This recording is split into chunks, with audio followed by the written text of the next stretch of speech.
What's up and welcome to another Mograph Mocast. I'm Dave. And I'm Matt, and joining us today from motionworks.net, Mr. John Dickinson. Hello. And Mograph is a supplement to our site, mograph.com, which is a motion graphics tutorial site with tutorials, plugins, podcasts, and other Mograph stuff. And on the show, we talk about everything ranging from motion graphics to Cinema 4D, After Effects, plugins, render engines, doing business, doing taxes, being a contractor. We're working for the man. You can email us, info@mograph.com. Let us know what you think about the show. Send in your topic ideas and let us know what you want us to talk about. We have a lot of cool guests coming up in the next couple months. We're locking in those dates, and we'd love to have some topics. Make sure to follow us on Twitter, Instagram, whatever, all the different social networks. So if you see someone coming up who you are curious or have a question about, you know, you can shoot them your own personal question. And you can always see that lineup. It's mograph.com/schedule. Not everybody is on there at the moment. I have to plan some more social medias here pretty soon, but you will see it coming up pretty soon. And I'll kind of give the list, the rundown at the end of the show. This week, as far as week wrap up, we don't have as much stuff as last week, thank goodness. I would like to just brag on my daughter who got Best of Show for her Pinewood Derby car. Well done. Well done. All the hard work we spent trying to figure out how to get LEDs in it so it had like lighting ground effects and stuff like that, you know. That's funny. And the other thing I had here to note was how incredibly cheap 4K TVs are now. Yeah. Oh my goodness. Yeah. Wow. It's awesome. Yeah, like these $200 TVs that are just 50-something inches. It's nuts. I remember like 10 years ago, we got our first, it was my first ever flat screen TV or whatever. It was 720p. I was just like, wow. Yeah. I never thought I'd see the day in which I owned a flat screen TV, you know? And now it's like, I have one in every room in my house. They're so pick one up at the convenience store, right? Let's go to the gas station and buy a new TV real quick. Yep. That's fine. But a couple other quick things. I did notice that the Sonic movie has been announced and like the new trailers out, and it looks fantastic. You know, and here's the thing: for every single person who complained about the way Sonic looked during that first trailer, you are now forced to go see the movie. If you don't see the movie and you complained, you're a terrible person. You're a terrible, terrible person. Yeah, I will go see the movie now because I complained as well, and now they fixed it. I think he looks great. I think the movie still looks stupid, but I'll go see it with my kid. Why not? Well, yeah. I mean, they listened to the audience. Right. You know? Right. Or to the potential audience, at least, I guess. Yeah. You know? So, good on them. And then I would also like to add that I tried and failed to use content-aware fill on After Effects. It was awful. Yeah. It was awful. Like, I followed everything. Yeah. I don't know. I tried it once recently, and my hard drive got filled up in about 5 seconds. So. Yeah, that's funny. It does some weird things, like it does these folders and starts rendering stuff, and so I tried doing the little reference frame, and it just looked just awful. And I was like, well, all right, enough of that. I mean, it was easy. It was a really easy thing to change, to fix, and it's just, I don't know if it'll ever be there. So you know what? That's fine. I tracked it myself and did it in like 2 minutes. Yeah. You know. Speaking of After Effects tracking, we had a chance to get Lockdown this week. Oh yeah. I used it for a project. We do a lot of work with David Lopez. He's a YouTuber and stuff. And so we needed this scene where like basically he's being electrocuted or being like blown up by light or something.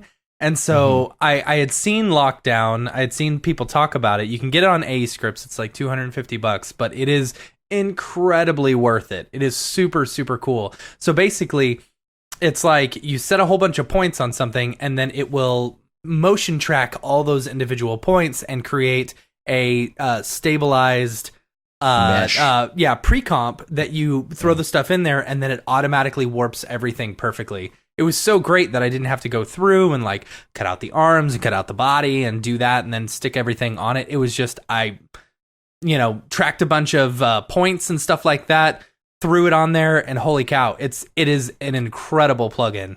It's from the same person who did Composite Brush, which I also love. Mhm. So big shout out to Lockdown. Check it out on AE Scripts. It's fantastic. it is really cool and it's really solid. The only thing that Mm-hmm. the only reason it didn't work for me when I was doing that track thing is because things were going off the screen, so I was getting confused. I have noticed when things go off the screen, it's a little bit harder, but I think you can also use... Now, the way I was doing it, I was using their own particular trackers, but I think you can actually use a Mocha track as well, instead of their trackers. So Gotcha. maybe if you had done that, I don't know. I downloaded another plugin last night. It's the retro... What is it called? Retro something or other? It's the one where it makes it look like a Sega Genesis game with the dither. Retro Dither is what it's called. Retro Dither? Yeah.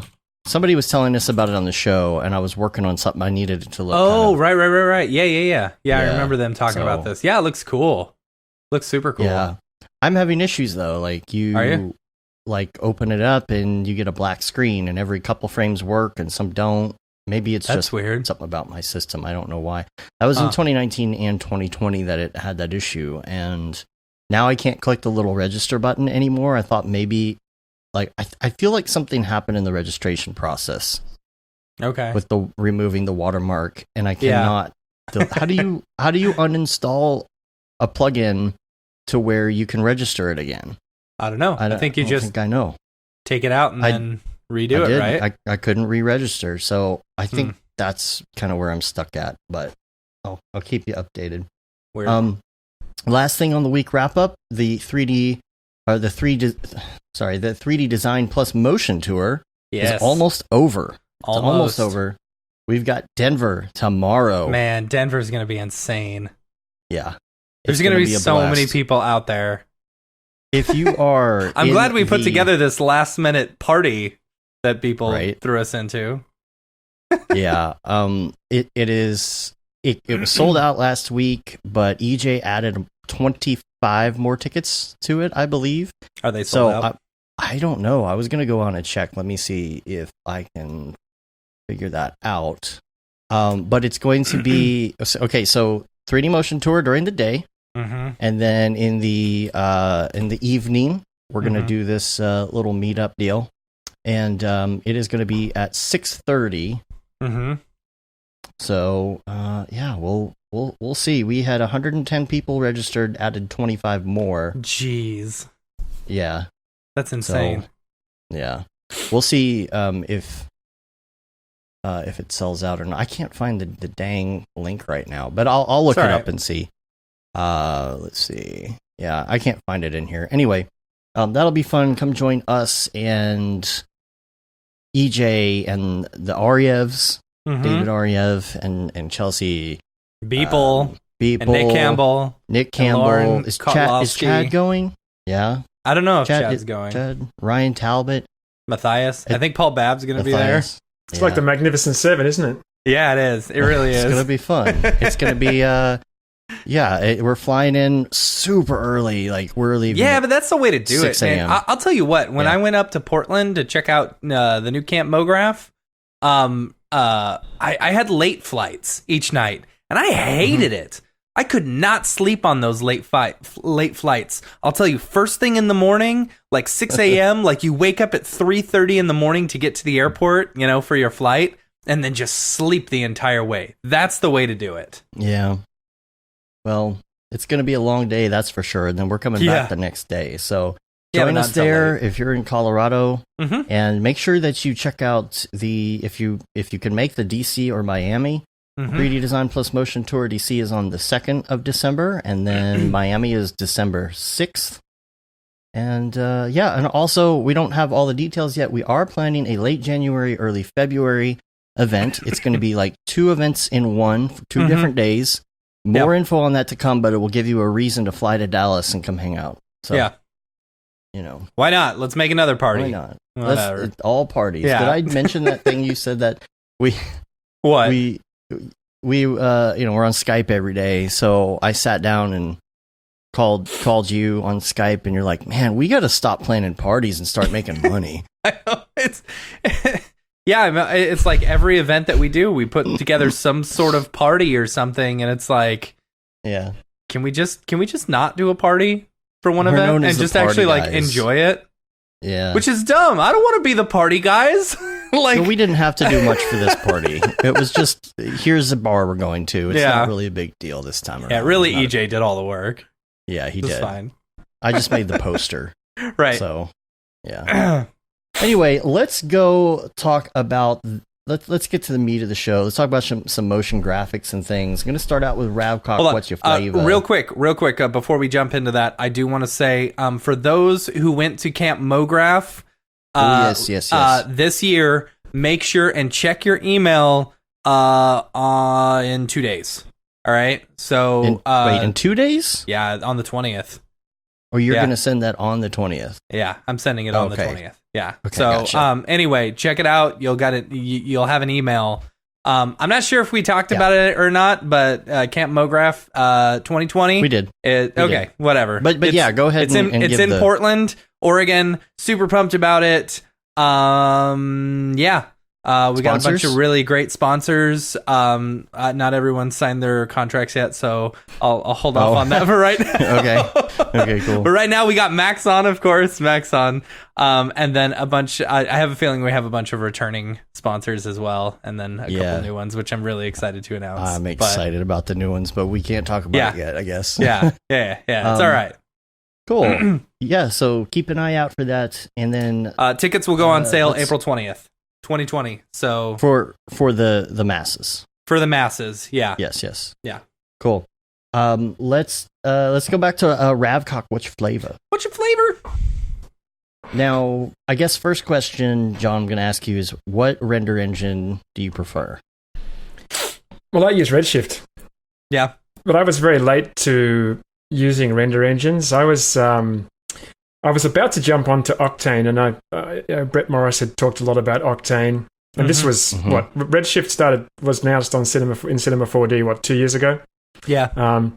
And I switched to PC about 3 years ago, and I knew that I wanted to get a few GPUs and get third-party renderer for Cinema 4D, and Octane was the one that was being really talked about, so about around 3 years ago. But then Redshift was announced, and people like Chad were testing it, and I really trust those guys' opinions, and they were saying how good it was. So I just leapfrogged Octane and went straight to Redshift, and it's been great.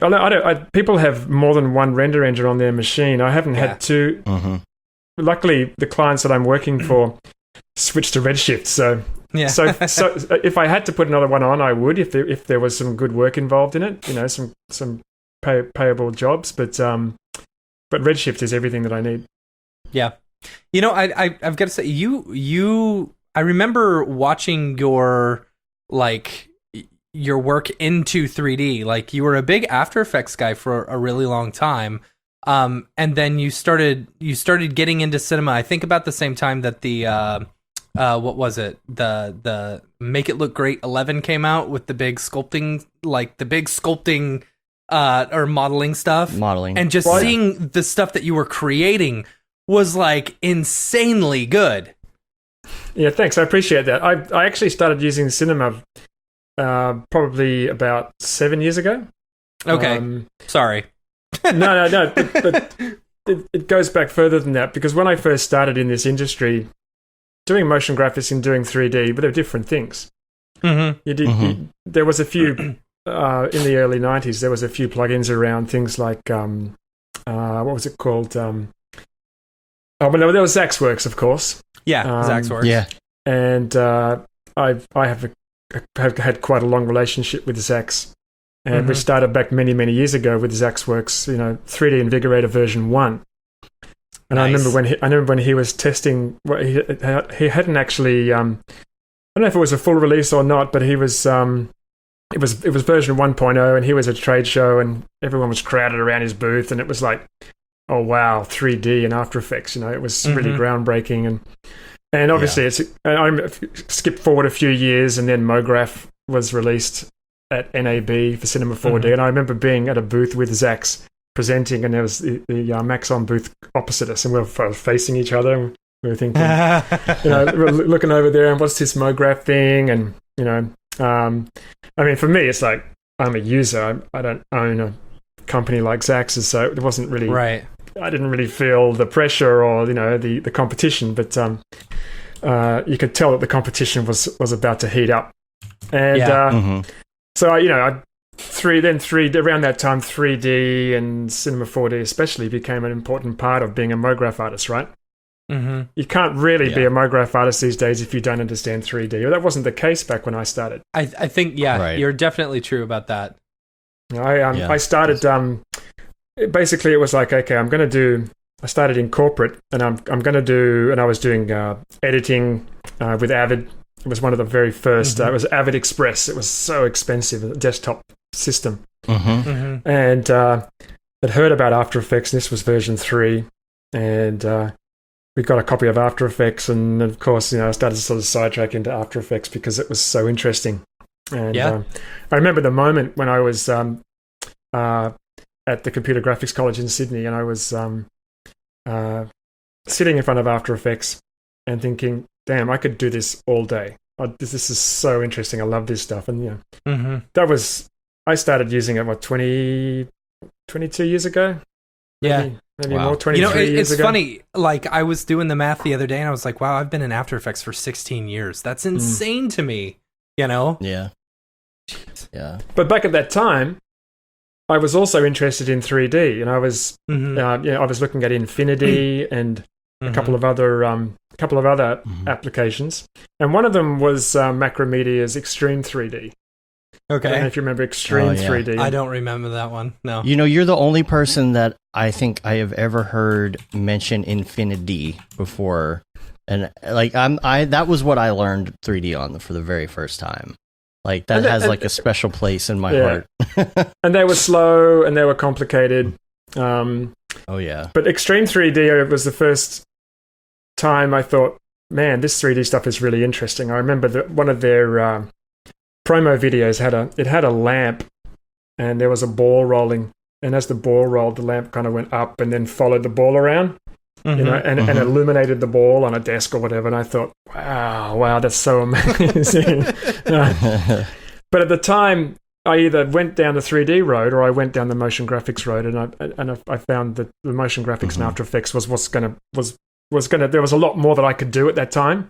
It would cover a lot more of the things that I needed to do, and it wasn't until skip forward that time when I started learning cinema when those two paths crossed.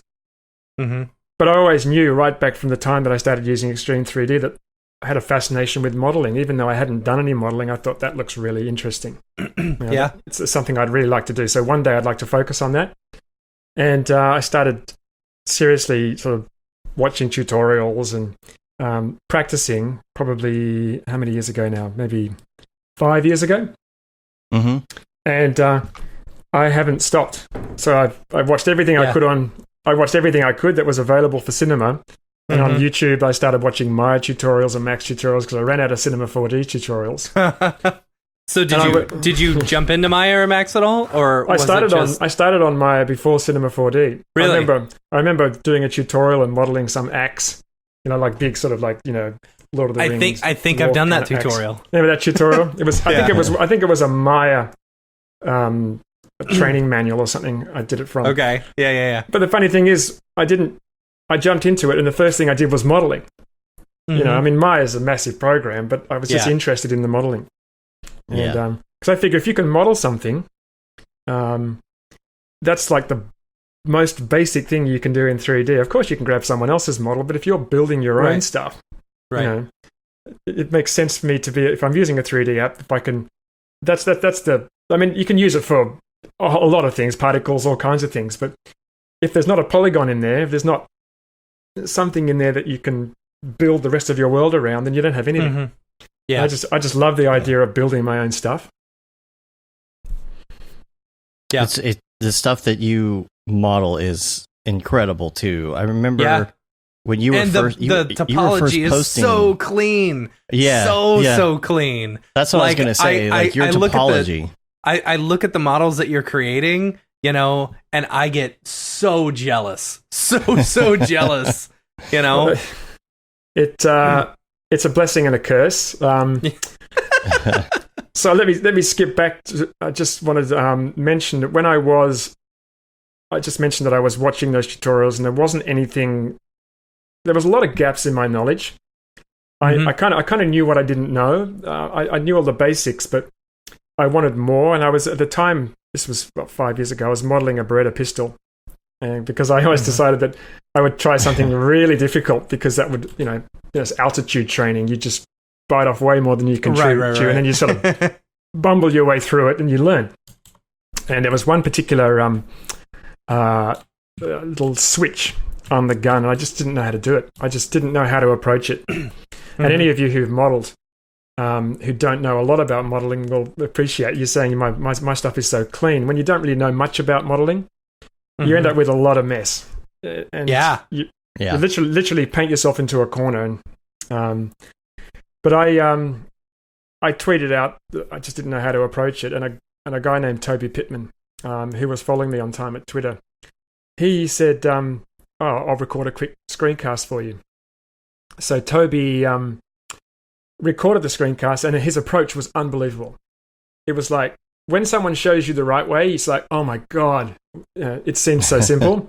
And he took this little switch, and he took a bunch of parametric objects, and he broke little pieces off them, and he literally sort of stitched things together, and he used shrink wrapping and all the things I'd never done.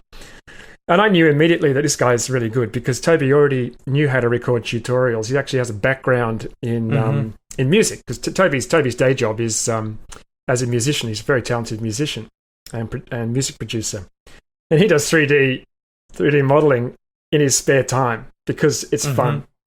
And I mean, it's just amazing. He does it in his spare time, and he's an absolute gun at it. That is, that's it takes thousands of hours to get that good. And I just put that in my back pocket, and I probably took about a year, but then I managed to get Toby to help me produce some training that I knew I wanted to watch, because it wasn't available online. And we kept going backwards and forwards, and Toby kept refining the script and recording and re-recording, and then taking bits out and putting bits in. And with the walkthrough projects at the end, which are quite long, it's 24 hours of modeling training. Wow. And I'll say I've watched a little bit of it. With any long training series like that, you get into it and you watch the first few episodes or the first few videos and stuff, and like from the very beginning, like something switches in your brain, just immediately. Even if you've been modeling for a long time, it's like, no, these are some things that you're doing wrong. He starts with the fundamentals of modeling, and that's right. That's like that's software agnostic. Simple, it's like flow and stuff like that. Edge flow.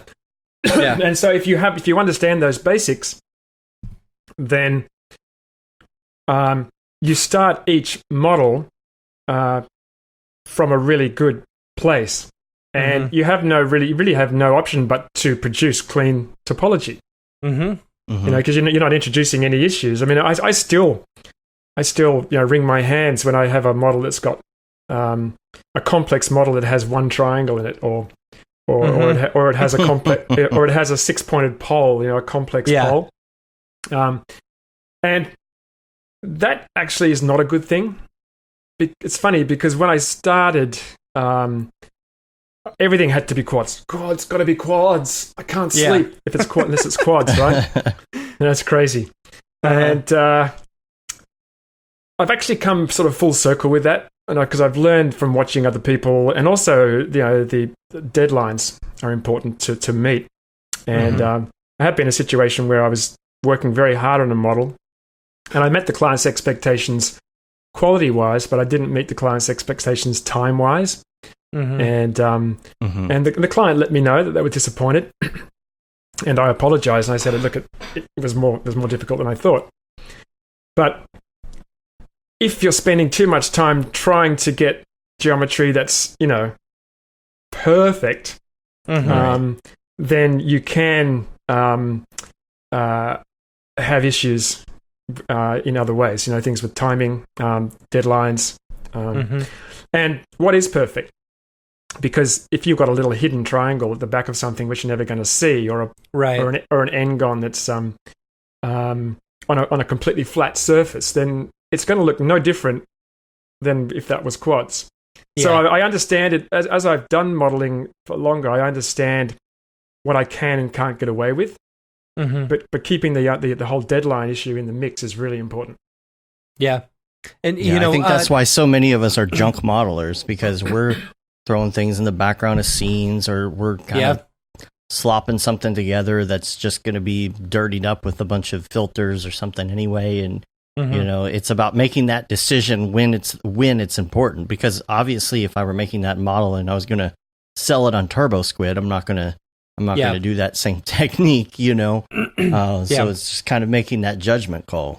But I decided that I wanted to be really, really good at a few areas in Cinema 4D. I can't. Some people are guns at everything, but it's very rare. I just decided that I really wanted to be really good at modeling, and that led to UVs and that led to texturing. So I actually now I used to call myself a motion graphics artist. I now officially, and I'm announcing it here, I'm a 3D artist. That's what I do mostly. Is 3D art. So, what do you use for? What's your main application for UVing? I use Ryzen now. Ryzen UV. Yeah. I know you tried a 3D coat for a little bit, right? And I still have it. And a 3D coat, compared to what you can do in body paint, 3D coat is, it's trying to do UVs in body paint. Yeah, you can, but why would you? But doing something like 3D coat is way faster. But then I was introduced to Ryzen UV by Surge Step, and it's a much deeper UV application, but it also has such a terrific algorithm for unwrapping. So clean, much better than 3D coat. So all you got to do is pick your seams, and then it basically does everything else. And it has the ability to allow you to pack more easily, and you can do multiple islands and UDIMs, and I don't do a lot of UVing on my I do a lot of personal projects. I'm always doing some personal project, but sometimes my personal projects can take 2 or 3 months. So I'll dip in and out of the Ryzen every couple of months, unless I'm doing stuff for clients. But I don't forget how to use it. It's really quite straightforward to use, and that's actually why I record a lot of tutorials, because when I learn how to do something, I'll record it. Yeah, same here. and even if nobody watches it, but of course people do, I can go back to it and remind myself how to do stuff. So really, my tutorials these days are all on YouTube, and it's more of it's a visual reference for me, so to go back and remember how I did stuff. Right. And Ryzen's actually really cheap. It's surprisingly inexpensive. And it's interesting because you say, some people might say, well, it might be nice if you could do it all inside Cinema 4D. Well, of course it would be, but there's a little plugin for Cinema 4D for Ryzen where I can select an object, and I can click on that plugin, and it'll whip me across to Ryzen. I can unwrap, and then it'll drop it back into Cinema. That's amazing. It basically is the unwrapping tool that Cinema doesn't have. And what I find myself doing with complex models is I like to have my textures actually quite a high resolution, which requires UDIMs, right? Which Cinema 4D doesn't understand. And I basically go through and I will unwrap each of my objects or each of my elements in my model. I can just click on it, go through, unwrap, bring it back, and just keep doing that process as I model things. And at the very end, I can take everything across that's unwrapped to Ryzen, and I can lay it all out on multiple tiles. Take that across to Substance Painter, and then bring that across to Cinema 4D. And each of the islands is its own texture. And so you basically navigated that issue with UDIMs in Cinema 4D. And I've actually got that tutorial on the website and on YouTube, and how I worked out how to do that workflow. So it's a really, really amazing workflow. So I've got really, really high resolution textures, and I I haven't had to use I don't even touch body paint. That's awesome. Is that the Cinema 4D to Rhizome UV to Substance? Yeah, that's right. Wow, it's a 3-part tutorial, right? Oh, it's a 2-part because I don't profess to always have the answers, and I didn't. There was a few things that I didn't really know when I recorded the first part, so I'll just record another part and just update it. You know, I'm basically, when I'm recording tutorials, is teaching what I've learned.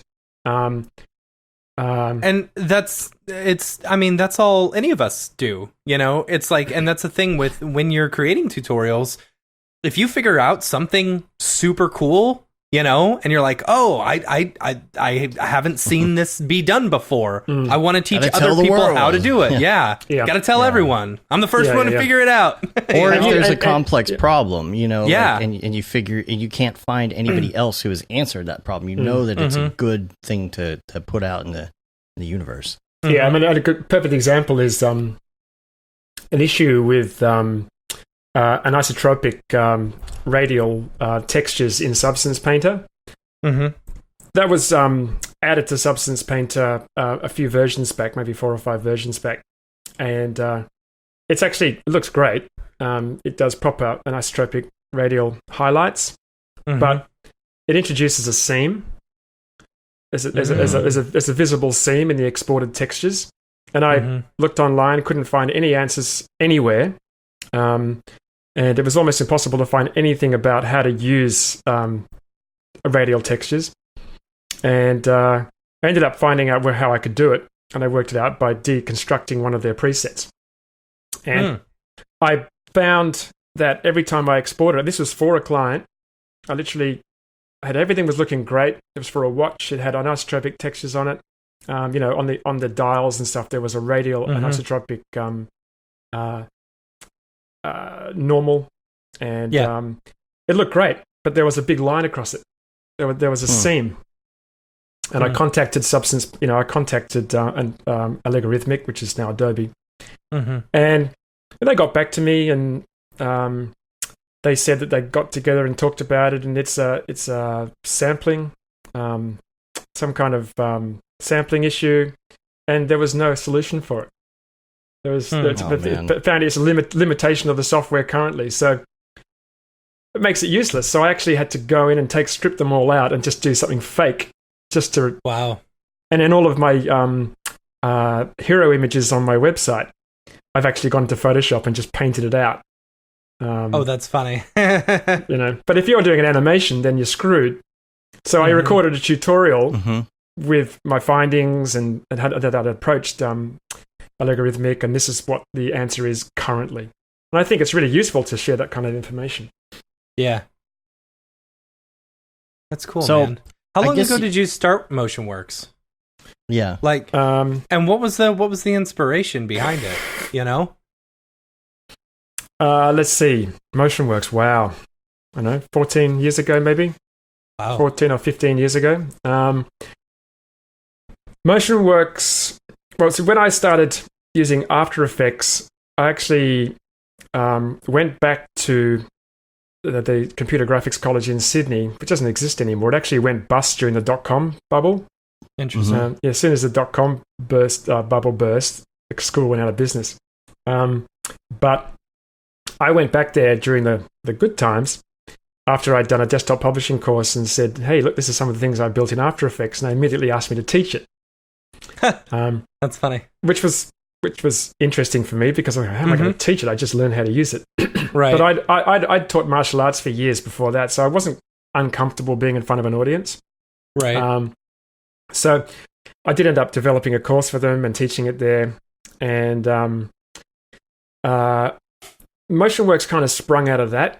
You know, I started recording, not recording actually, started writing tutorials. This was before the very, very early days of the web. You know, this is the year back in the year where Brian Maffett released this many VHS tapes for Total Training. And there was no YouTube. There was no video training other than on VHS. Right. So you do written tutorials as PDF, and I remember my first one was how to do handwriting. Nice. Oh man. And you take screenshots. and you'd write the text and you put the screenshot in, and maybe you'd highlight something in Photoshop. And I don't know if you've ever tried actually going through a written tutorial these days. It's like, oh gosh, oh yeah. I looked up one the other day. I'm working on a new website for my portfolio currently, and I went to a website and found a written tutorial, and I read the first 2 lines and immediately just you're just not going to read that much anymore. Yeah. So I started doing written tutorials, which led to video tutorials, and I had to have somewhere to host them. So, and around then people were saying, hey, you've got to get a website. And it was surprising how few people that I knew around that time had actually anything online. No one had a website. But MotionWorks started back then. And I sort of built from there, just add more tutorials. Funnily enough, though, these days, I'm not really sure what MotionWorks is. I don't get a lot of time to spend on it, and as I've started to develop as a 3D artist, I've started focusing more specifically, as we're talking about, on 3D modeling, texturing, and that's why I'm actually separating myself to some degree from MotionWorks and creating a new portfolio website, which is specifically focused on my work. Because MotionWorks at the moment it's a shop, it's tutorials, it's experiments, it's a whole bunch of things, and that's just me in my spare time. I don't have a team, right? And as a freelancer, there's not a lot of time to focus on a website like that, especially when you've got much bigger sites like Grayscale Gorilla and Video Copilot who've got teams. So I'm not really sure what MotionWorks is at the moment. I'm not really sure what it's going to become. I've even considered, quietly just sort of phasing it out. Interesting. And just focusing more on what I really want to do right now. I'd still do tutorials, but I'm actually shifting all of my tutorials across from Vimeo at the moment to YouTube. Yeah.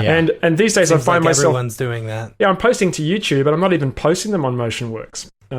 Oh, really? So I don't have a blog anymore. Blogs are now pretty irrelevant. It's pretty passé. I tend to go straight to YouTube. I don't find myself going to anywhere to look for tutorials, no specific website. I'm on YouTube looking for tutorials. Yeah. So MotionWorks is kind of, I think it's not necessarily an idea this time it's passed, but I'm still not sure currently what it's sort of going to turn into. It might end up being click on motionworks.net and get, switch through to johndickinson.net. I'm not sure. Yeah, that's what we did on our site, because before I would go in and I would do a separate blog post for every tutorial and all of that. Now it's designed in such a way to where if you wanted to find the stuff on our site, all it's doing is using the YouTube API and just pulling in the thumbnails on one page. Because, like you said, everybody's on YouTube, and we phased out Vimeo. It's just, it doesn't feel like the audience is there anymore. No, Vimeo is so expensive too. And the playback's not very good. I've actually I've got hundreds of files on Vimeo, like 500 videos or something. But it's amazing. I've been looking back at all of my old tutorials, and I have to say a lot of them have got to go, because after Effects 7, and I did a whole bunch of stuff. I did a whole bunch of stuff for Digital Juice in the day, and I enjoyed doing those tutorials, but they're really irrelevant now. So there's plenty of stuff I'm just not even going to bother posting anymore. It's going to be deprecated. For sure.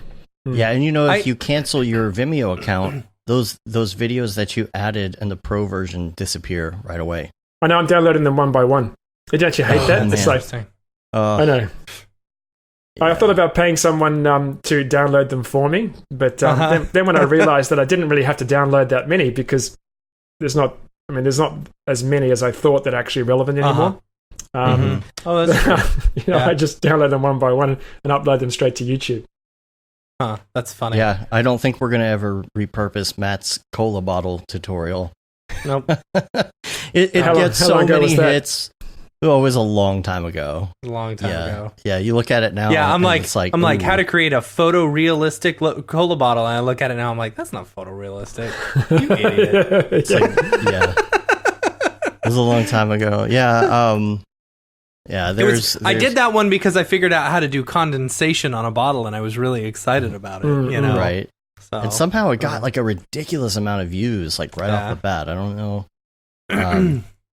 And so, okay, real quick, let me just sidetrack for 1 second. We're going to come back to what we were talking about. I did want to mention Octane before we get to our far end, because the 2019.1.4, I'm telling you, the last episode, I was just like, oh, 0.3 just came out. Well, as soon as I said that, 0.4 came out, which is amazing.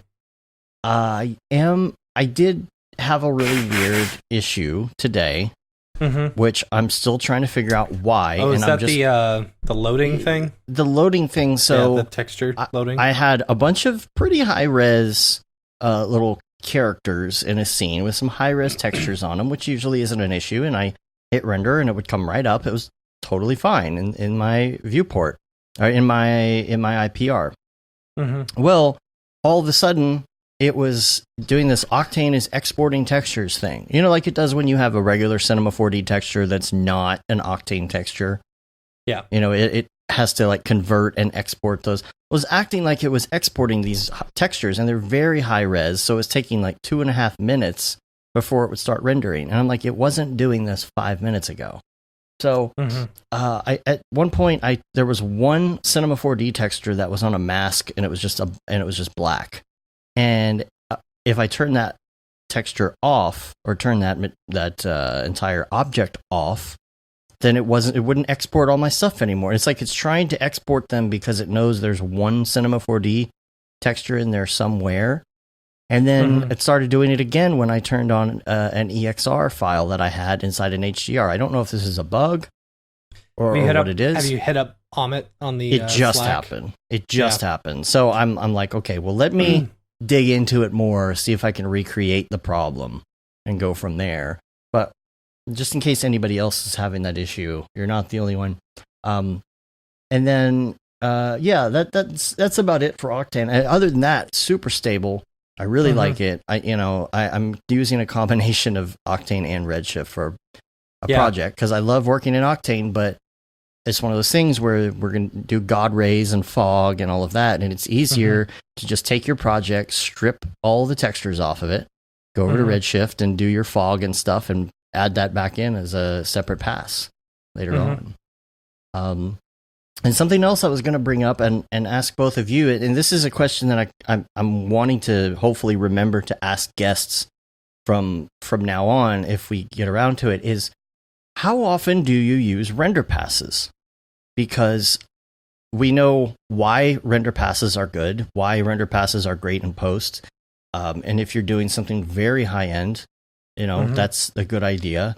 But there are so many people now that are like using Octane and things like that, and they're just creating something, and they're relying on what they see in cinema to be their final product.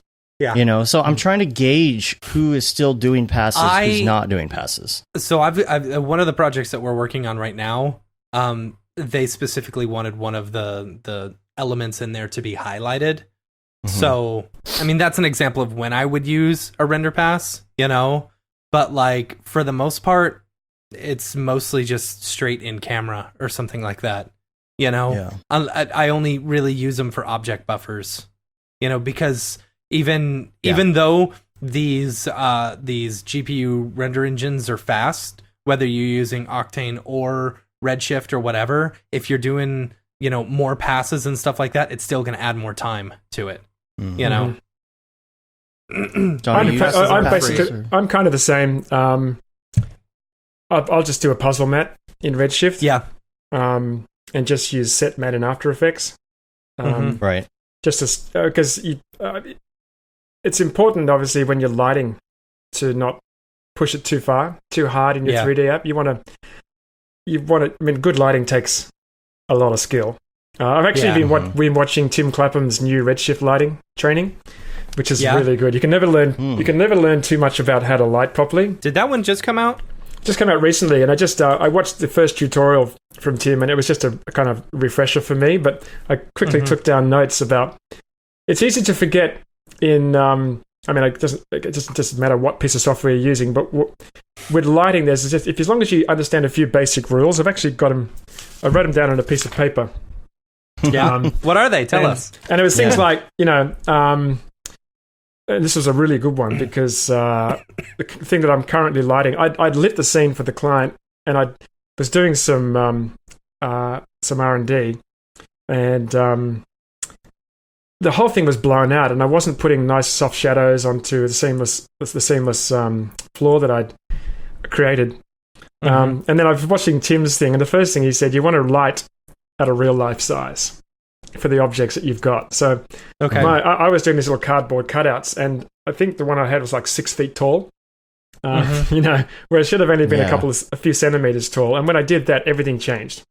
And things like, if the light's closer, it's going to have more illumination. Right. The light size, so it's larger, there's going to be more light. The shadows are going to be softer. So just a little cheat sheet. I mean, it might be obvious to some people, but there's so many things to remember when you're lighting. And if you've got a few lights in there, it's easy to start getting messed up and mixed up, and then suddenly your scene's blown out or it's too dark. Why isn't it working? So starting with one light, getting that light to look correct, and then adding your next light. When I'm lighting, what I always start with my backlight. Like every time I'm lighting something, I always start with my backlight, and I get my backlight looking good so that I can get those nice, like that nice halo or the nice, highlights, so that it outlines, your object, and then I go to my key, and then I go to the fill, if I even need it. It's funny because I always start with the key.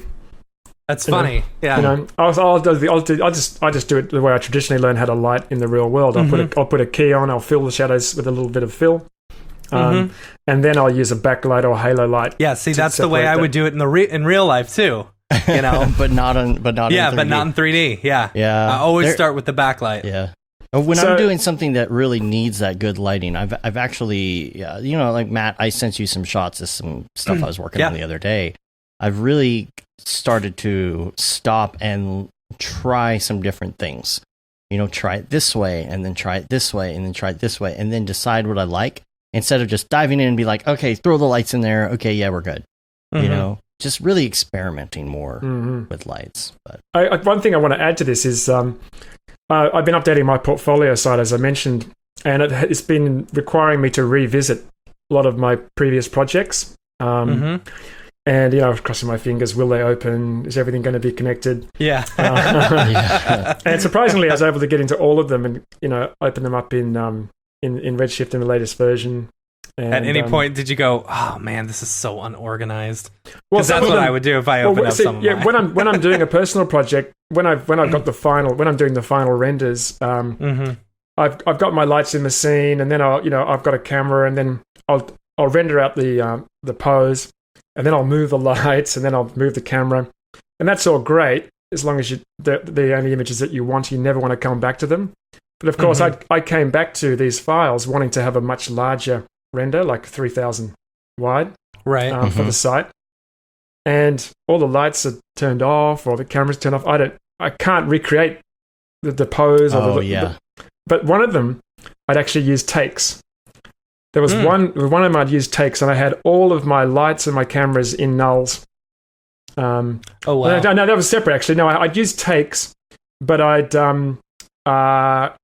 had like 15 or 20 different camera poses and 15 or 20 different light positions turned on, and I literally just changed the take and rendered it out. It was that easy. That's awesome. It really is worthwhile working out how to use watching Chad's tutorial actually on Grayscale Gorilla. That's how I learned how to use them. And man, that was a dream. So imagine if that was a client project. They come back, they need something quickly, and you can't recreate that lighting. The camera pose isn't quite right. You need to do this kind of stuff as you work, because potentially you're going to have to open up that project later. And so much easier just to turn on I like pose number 3, click on number 3, change the render size, boom, done. Yeah. I was doing a similar thing this week with that same scenario, is just because these were just kind of like, they weren't like final renders. It was just like experimenting and then saving stills to send to the client. Be like, well, what do you think of these? But I knew if I sent them one and they said, oh, we like this one, and then I couldn't find how I did that one, then I'd be in trouble. So I made sure that I was at least every time I get it to a spot where I like it, I'll increment save it, and then I'll do a screenshot of that and I'll save it in my pure ref. So at least they're in order, and I kind of, I'll find it. It's 10 different scenarios and 10 different increment saves. At least I have it saved somewhere. I just got to find the right one. I should be using takes, but it's kind of like a poor man take system, right? Yeah, exactly. No, I introduced my friend to takes. Came out, my buddy was asking me. What's that? I was going to say takes do require concentration, because if you stuff it up, suddenly you're changing something you don't mean to change. You need to be focused on what you're doing. You don't want to have auto take turned on. No. You'll definitely accidentally move something. And I told my friend the other day, and he was blown away. He was like, I guess a version or two behind on Cinema 4D, and he was like, "Man, this is a game changer. I didn't even know about takes." I was like, "Yeah, dude." I know. I freelance at TV stations. I still do motion graphics work, and they're all using Cinema 4D. And when I show everyone the take system, that blows them away, because in TV you're doing a lot of versioning. Shows are on for months potentially, and I come in as a freelancer and open up the project, and there's hundreds of text layers because there's all these different versions, whereas there only needs to be one text layer and takes, and literally just put in a new take, change the text. You know what I mean? And when I show them this, like, oh my god, didn't know you could do that, because it makes the project tidier. It saves a lot of time. We had my favorite story about takes. It was right after I quit my last job and started doing Nexus Motion and Mograph.com full time. We had the client that I previously worked for, they hit us up and they're like, "Hey, we'd like you to do this job, because this job used to normally take us a long time." It was before the take system came out. What was takes, like 17 or something? Maybe 18. Yeah. So they were on the previous version. Well, the new version with takes came out, and basically you're doing 250 renders with a different material on each of these, things. And so we'd have to go through and we'd do 250 different projects with all of the things set up. And it was a pain. It would take us literally a week. Well, we had the new version of Cinema. They didn't know about the take system. So I quoted them for the same amount of time that it would have normally taken us. And it literally took me 2 hours to do the whole thing. Set up some tokens and let it go. Just, set up a ton of takes and render out. It was awesome. What was the client's name, just in case they're watching? Yeah. I think they're probably gone under by now. This one's still up and around, going. Huh? Yeah, This one's still going. Wow. There's nothing worse than opening up a project. It doesn't matter if it's an After Effects project or a Cinema 4D project, and looking at it and everything's broken and your heart sinks. Yeah. Yeah. And whether you're working from, I work from a home office, or whether you're working at your studio or at someone else's studio, how much time is it going to take for me to work out how this is going to work? For sure. Am I going to be able to make it look like it did before? All of those things are avoidable. So if you're starting this new, make sure you stay organized. Yeah. Yeah, the only thing that I worry about is the render engine updates, because sometimes from engine to engine, from version to version, you'll get little things that are different. Or if you did a project like, say, Octane 4, and now you're on 2019, it's like, okay, is it going to have like a slightly different gamma? Or, it's the only thing I get worried about. I was good. I crossed multiple versions of Substance Painter and multiple versions of Redshift, and everything opened.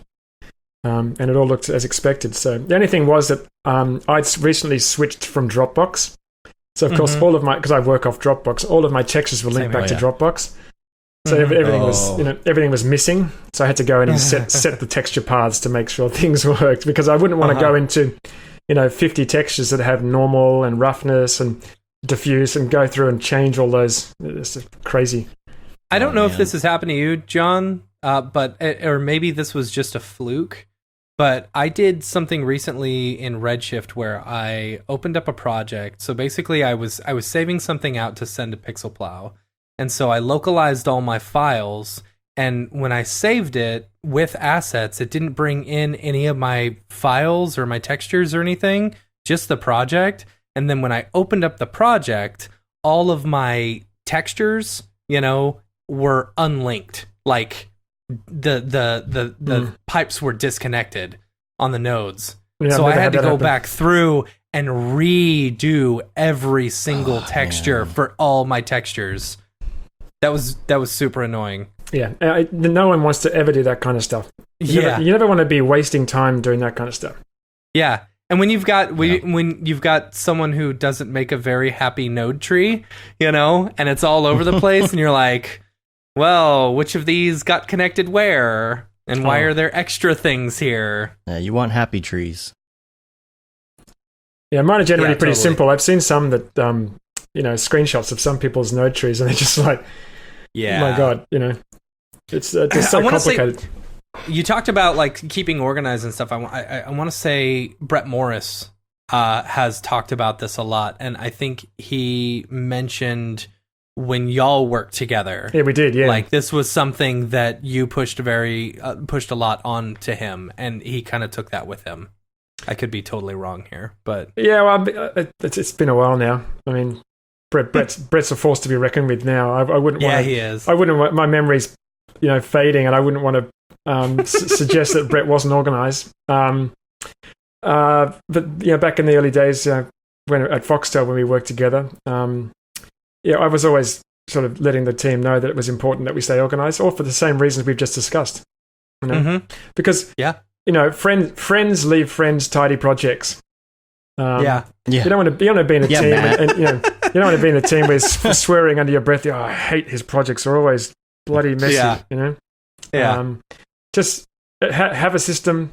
Everybody uses the same system, but then you get a freelancer and they throw a spanner in the works, right? Yeah. Because they, even if you say use this system or whatever, they'll just freestyle it, and they end up only there for a few days, and when they've gone, you've got to pick up that project again, and it's a mess. Yeah. I'm not poo-pooing freelancers. I mean, I'm a freelancer as well, but I mean, I go in now to these companies, and I kind of make a habit of when I pick up a project, cleaning it up and leaving it tidier than when I left. Because it leaves a good feeling. I want someone to open a project that I was working on and go, damn, he always leaves the projects really organized. And that leaves a good feeling. It greases the wheels and reduces friction. So I think that's just a good habit to have. So I'll go through. I my projects aren't messy. Cube.1, Cube.2, Cube.3. I do have yes. Especially this last 4. project. Last project. I mean, come on. You're modeling a whole bunch of... I agree. We were modeling a whole bunch of like... Tubes and lines and cubes. Yeah. We're modeling a whole bunch of like, mechanical like compressors and stuff like that. I mean, we don't know what it's just a tube. You don't know what it's called. No, you get to make up the names. That's the beauty of it. Yeah, camera funky looking thing with a stick coming out. Oh my gosh! If someone did that to me, I would be probably more pissed than just cylinder. I would at least put all of the grouping of crazy primitives into a null and name the null. Yeah. So it's but I still didn't know what to call anything. I'm like handle thingy with a camera on top. That's one of the joys of doing it. I a couple of weeks ago I modeled a gas boiler, and I didn't have to model all of the details, but there was enough details in there, and I only had one shot supplied by the client, which was the front-on shot. And this is generally the case. I'll get 1 or 2 reference images, and I actually have to go online and search up the names of these things and find out what all of the individual parts are called, and then search for those. And then you find a dealer that has shots of those individual parts, because I feel like that's just so much time, though. I guess I heard online the other day, which makes sense. If you can't see it, you can't sculpt it, but you can't model. You can't model it either, and it's really frustrating to. Like I was doing this plastic tubing, and it's all one piece, and it has many different outlets. And if you can only see the front of it, you don't know what's happening at the back. You don't know how that's connected into something else. Right. So a lot of my time when I'm modeling is actually spent finding good reference images. And if you, it's often there's the aha moment where, when I was doing this gun recently, there was one piece I just couldn't find. I think it was the gun. No, it was the hot rod that I did, and I just couldn't find this one piece. And I just sort of fudged my way through, and then weeks later, I actually found this piece in all different angles. Of that's how it looks. Oh my god, got to do it again. You know? Yeah. If you can find, if you've got good reference images, you can pretty much model anything. I know I can. Yeah. But without good reference, you're screwed. Yeah. You've really just got to go shooting in the dark. You know, with this particular client, I told him, I said, I said, we can base it entirely off of this picture, but you have to understand, like, if you're trying to build this or something, it's not going to be accurate. You've got to think of this like art. This is our interpretation of this picture that you're giving us. Yeah. But luckily for us, it was like a whole bunch of things that we did individually, and then all those go into another scene. And so by the time you're done, that little handle thing with the camera on top of it is like 1 pixel tall. So it's kind of that whole thing of okay, well, what should we spend the time on? Because for you, I bet your client, you were probably a little more close up on some of these things. When our thing is like 30 feet away from a little part, it's not a big deal. They're never going to zoom in that far on ours. So we had to decide and say, okay, well, that's fine in this case because it's a time thing. Really. Yeah, generally when people hire me, they want clean detail. You want to be able to get pretty close to things. But just to getting back to what I was, my initial point was having to do all the research. You actually have to find out the names of these things. So I know all the different names, different parts of a hot rod and a gas boiler. And the trouble is, my YouTube feed ends up with all this gas boiler stuff and the internals of hot rods. Oh yeah, it's like I'm finished doing that stuff. I'm just not interested. You need incognito mode or something to do your research. I used to get these weird ads for things because of that too. Yeah, they'd like weight loss products and stuff like that. Yeah. Oh man, I did an weight ad loss for a products bariatric and oil. center. Yeah, and law services and stuff. Every device that I had was giving me bariatric surgery ads for the same company that I was working for, like for a year. I was like, no, I don't need. I was just going to your site because you're a client. I couldn't get rid of it. But it is funny, and I've said this even going back to my video only days, is that it is kind of fun being in this industry because you do learn a lot of that stuff. Yeah. Like we were working with, you might know this company because they're in your neck of the woods. It's called Altus Traffic Management. And no. They they have only done like 1 or 2 things in the US, but I was doing a video for them about managing traffic flow and traffic switches when you're doing construction on large highways and things. And it's little things you find out, like if there's a green cone, that means that there's wet cement. It's stuff like that. And being in this industry, you dive into these other industries. Yeah. And you end up being like you having this weird, stupid, unnecessary knowledge of so many different areas. Yeah, I have edited a fair share of really ridiculous things in my time, and I feel like I understand. I don't know. Okay, so let me ask you this: what is the weirdest thing that you ever modeled? Oh, gee, not a lot of weird stuff, really. I started really just doing hard surface modeling, and I've recently picked up ZBrush. And I'm teaching myself that in my downtime, just so I can do a little more organic stuff. And I think I probably, as I start to do more of that, I'll probably start to model more weird things. But no, I have to say, really, I don't think I've actually modeled anything weird. Or any weird projects in general? No, it's not weird, but I did have someone approach me to do some work for a tobacco company, but I refused. That's good. But that's a different thing.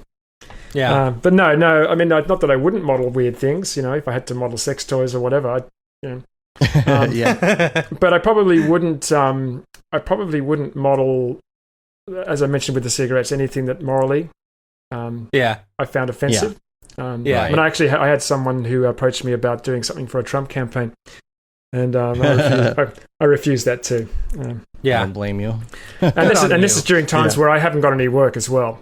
But still, that's a hard thing. Have standards. Yeah, in like 2003, somebody approached me and said they needed help on a project, a video project, and it was a couple that wanted to document their exploits. I'm like, no, dude, like that's not my thing. And you get requests for some things sometimes that are a little bit weird. I think there was one, like climate, like anti-climate change thing we were approached with, and things like that. So, so tell me this though: would you do it if money wasn't an object? Name your price. Yeah. Someone like go crazy. Absolutely. If someone said, I want you to do this 2-3 minute video for cigarettes, and it's $1 million budget. You know what? I smoked for 12 years, and I understand the greatness that is cigarettes. So I would totally do that. I did too. I don't know if you're catching up with Silicon Valley. There was the dilemma like that. I don't want to give away any spoilers because it's a recent episode, but there was a dilemma like that on Silicon Valley where it's like, where you hit a certain price, and he was like, well, I guess that's the price, I guess you I mean, I'm sure there's an amount of money, because think about it. Like, I don't know. Maybe it depends. I mean, if it was a Trump campaign or something like, I mean, it would have to be a lot of money.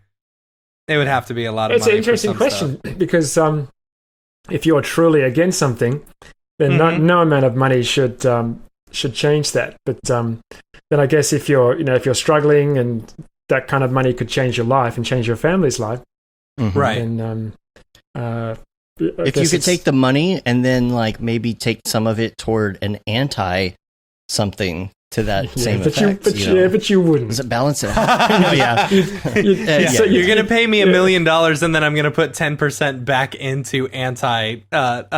That's funny. I like that. Trump's going to pay you $1 million, but you donate. You're going to donate half Bernie of that Sanders. to Bernie Sanders. Yeah. That's good. I like that. I kind of like that idea. Yeah.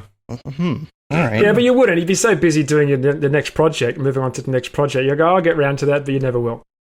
Yeah. It's like someone. It's like when someone. I mean, I had to cut down a tree in the garden some time back, and in Australia, you have to approach the council in order to have a tree removed, and the guy came around and checked it out, and he said, yeah, you can remove it because it had termites, but you must plant another tree.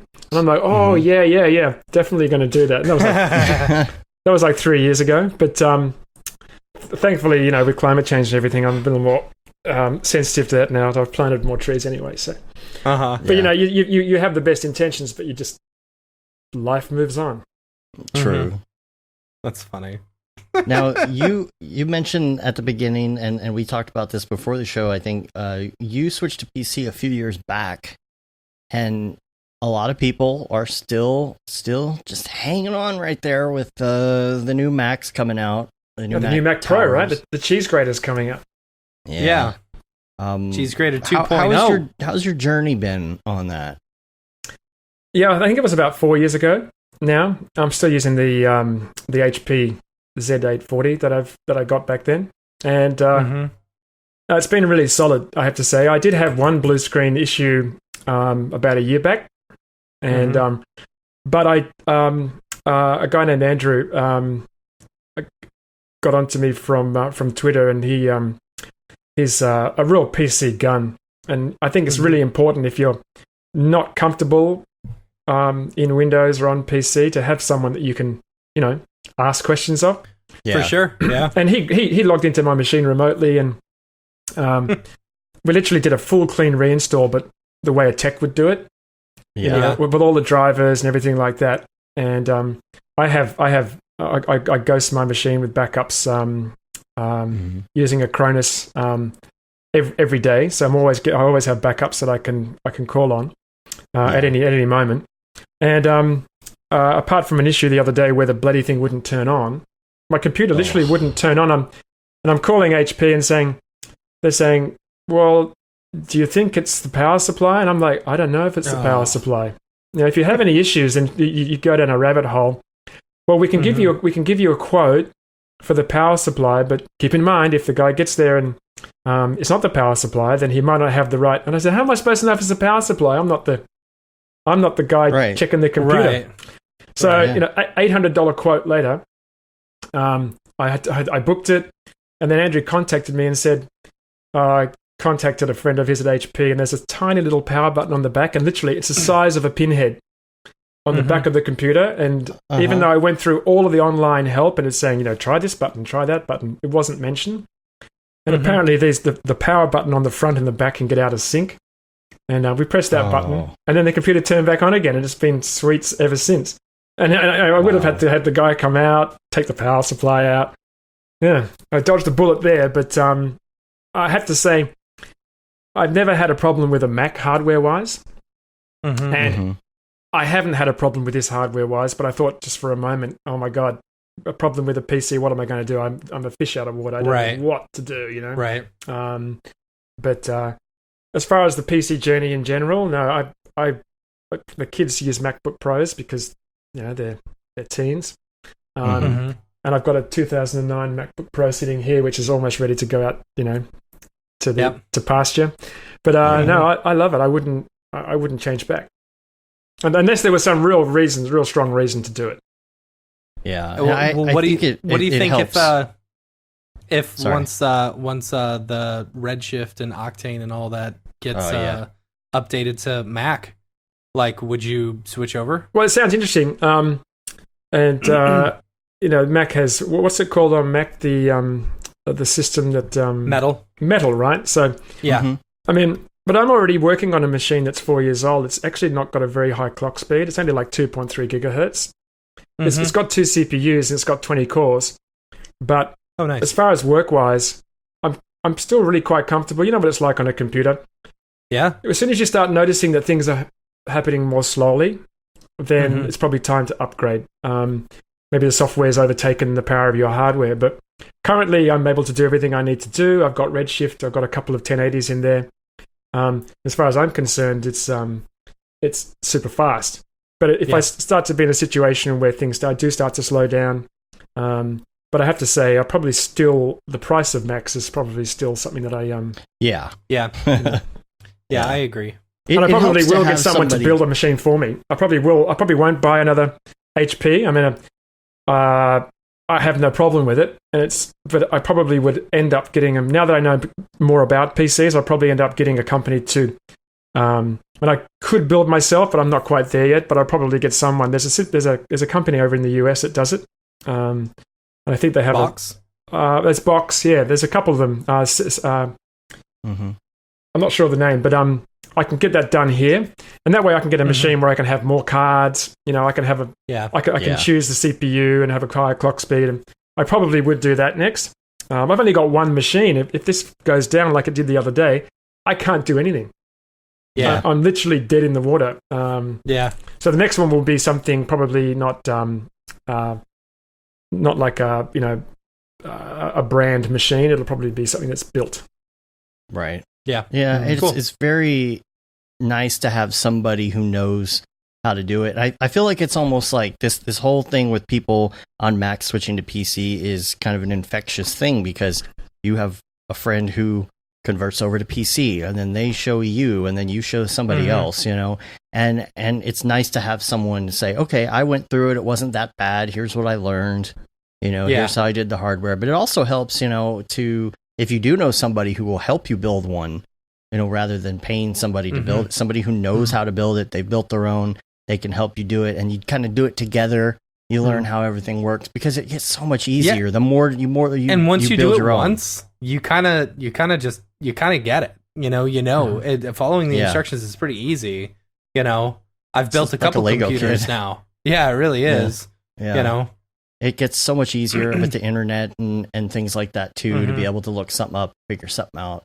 Mm. You know, And, and people talk about Windows. Mac users go, "Oh, okay, I hate Windows." As long as it's set up correctly, and you back up regularly, automated backups. I had a situation a little while back where the machine wouldn't start up properly. I went back to a copy of the system the day before, and I was up in half an hour.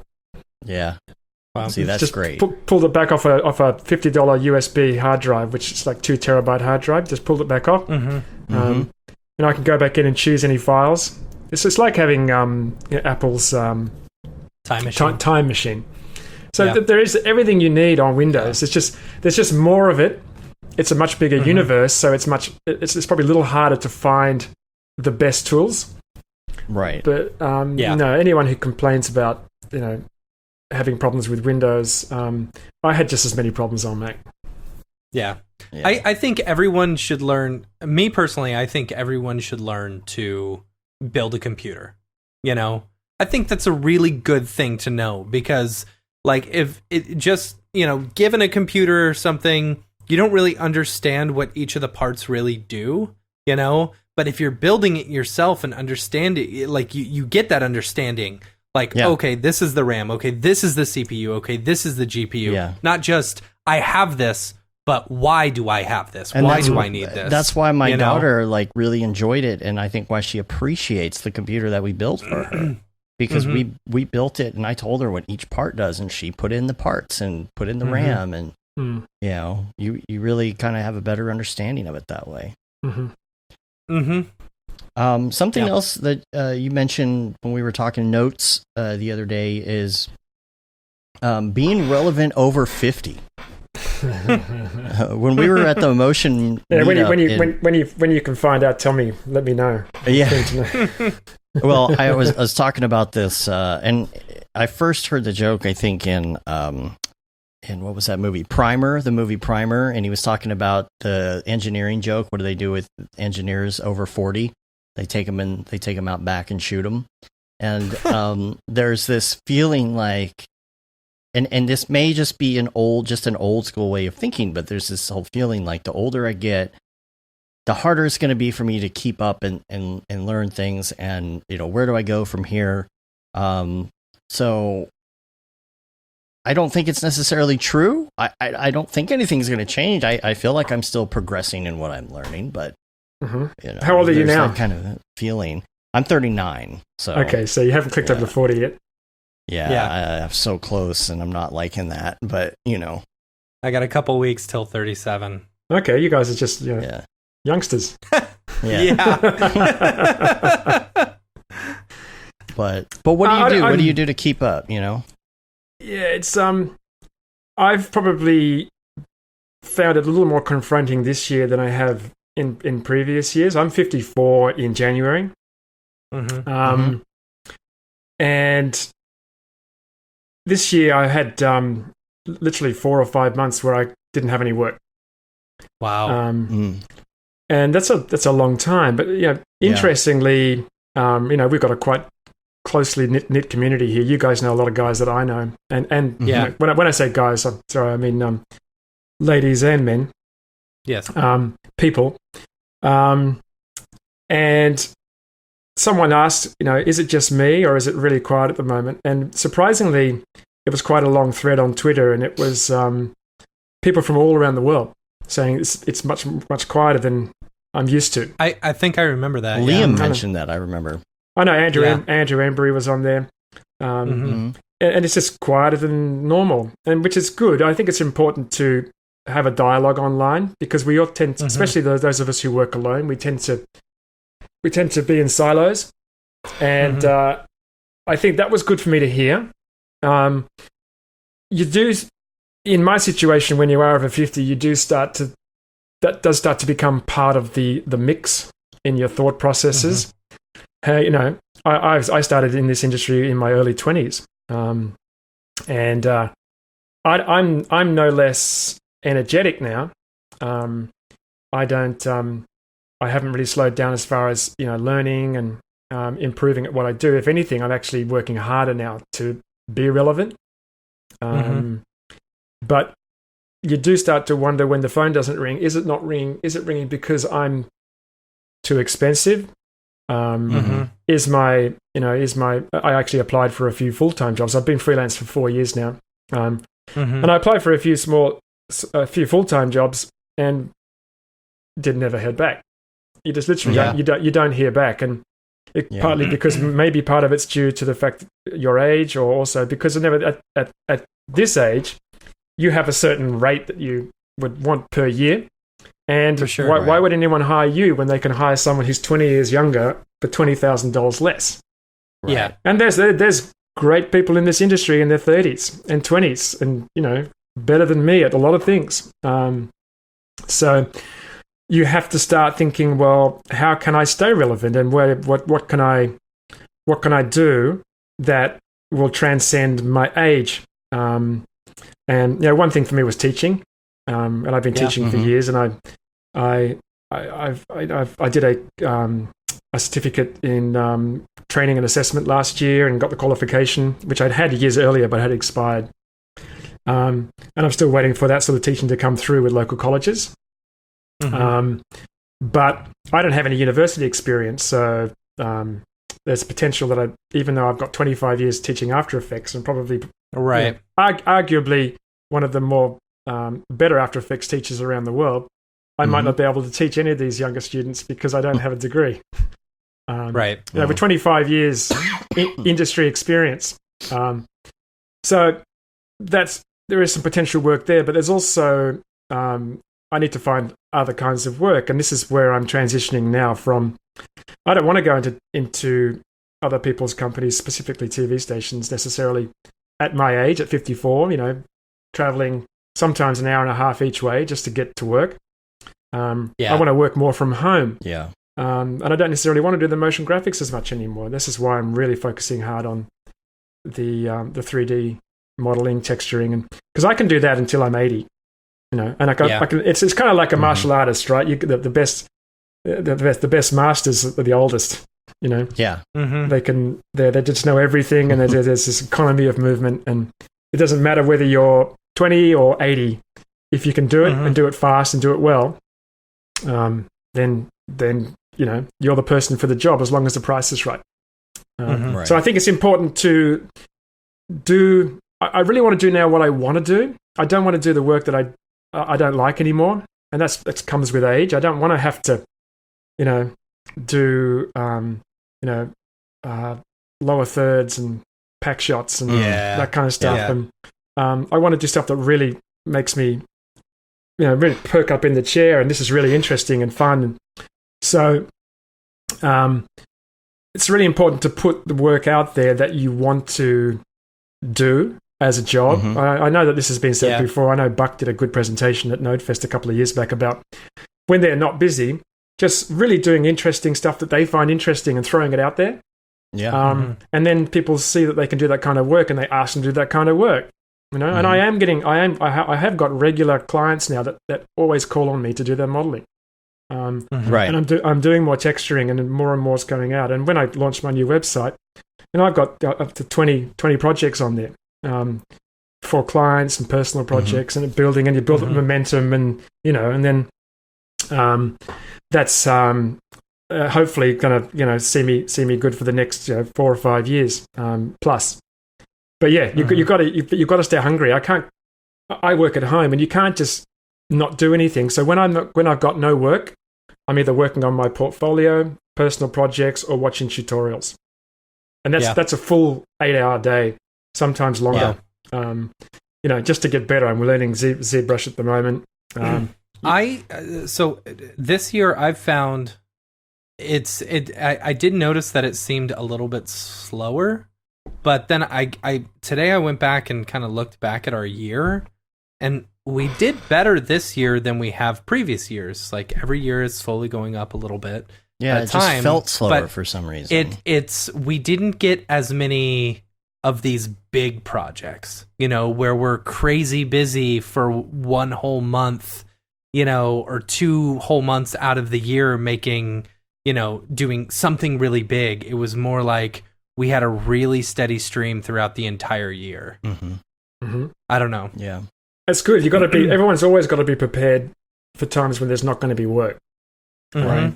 But one of the things about freelance is that I love is, I was at Foxtel for 14 years, full time, and it started to get really mundane and boring, and I was made redundant. But what happened was when I switched over to freelance, you become more of a hunter gatherer. When you're working in a full time gig, you tend to just sort of sit back and even though I didn't necessarily, I was using my spare time to do motion works and learn but when I became freelance, that's when I started to really get better at things like Substance Painter. I had to get Redshift. I started to understand, and I'm having to learn a lot more stuff. So I feel like I have a greater knowledge now than I did 4 years ago when I was working full time, and I'm learning more all the time, which is great. So freelance, it's important to spend the time doing, practicing and getting better. One of the things I also like is that even though there might not be any work one week, there's always a chance that something really interesting is going to come in. Whereas if you're working full time, you're always doing the same thing. So I'm always excited to see what's going to come up. And the trouble is balancing doing the boring, crappy work that's going to be a 6-week project. Maybe doing pack shots and lower thirds, and then suddenly someone comes in and have got this amazing modeling job for you. Sorry, I can't do it. Yeah. So it's a balance of wanting to do the work that I want to do that takes me in that direction, but having to do the other work if nothing's coming in. You know what I mean? Right. Yeah.